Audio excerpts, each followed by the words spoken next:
So hello everyone and welcome to the Deercast. Today I am getting to record a video about my favourite subject, Kipplauf rifles.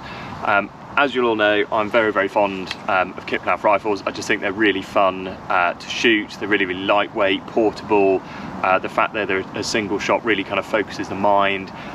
Everything about them I just think is incredibly charming and lovely to use.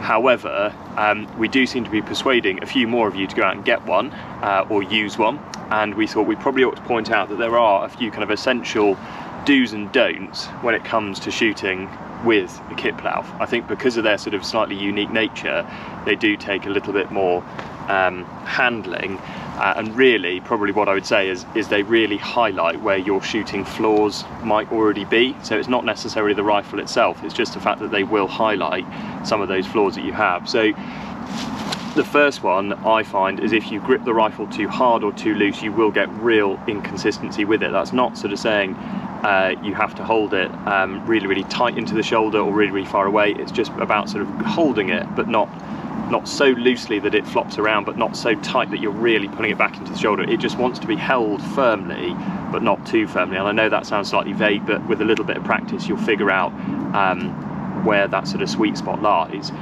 In relation to also holding, and this is particularly true on quad sticks, and you'll have seen if you've watched our head shooting video, is when you're holding this on quad sticks, is to hold the front end, because it is a short rifle and it's a light rifle, they will kick like that. And so unless you're holding that front end and making sure that you hold it on the sticks properly, it will kick and you will find your bullet impacts high.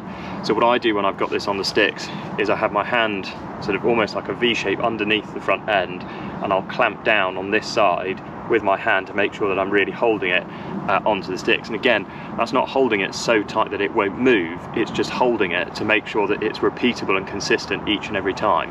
Because in theory, if you don't hold it and it kicks high, you could zero it to that kick high point, but you've got to then remember not to hold it at the front end, if that makes sense. In terms of the trigger and trigger pull on it, if you snatch a trigger on a Kipplauf, you will notice that on target massively. So, and there are quite a few other people who've said this on videos, is with a Kipplauf, it's really important, again, because it's a lightweight rifle, is that when you are pulling the trigger, you are consistent with your trigger pull. So I make sure I use the very end of my finger and pulling back with your whole hand, rather than kind of snatching at the trigger with your hand like that and potentially moving the rifle left or right. Because they are so light, any movement that you exert on them, you will see downrange on target. It's not like using a big heavy rifle where they're just that little bit more forgiving.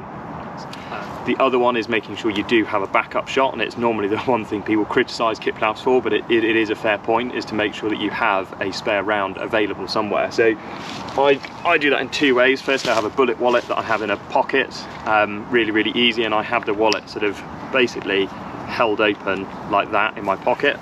The other way is on the sling here. We have, this is a Danum sling, 2 bullet round holders there. So again, when that's up on the sticks, once you've fired your first shot, you can really quickly and easily lean down into the sling, pull out and pop another one in.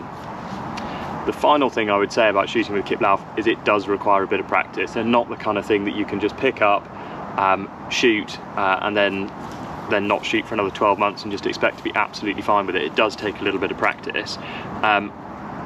This will do quite comfortably sub-MOA accuracy, and I probably make sure I get out and practice with it sort of once a month or something, which, to be honest, is what we all should be doing anyway as shooters.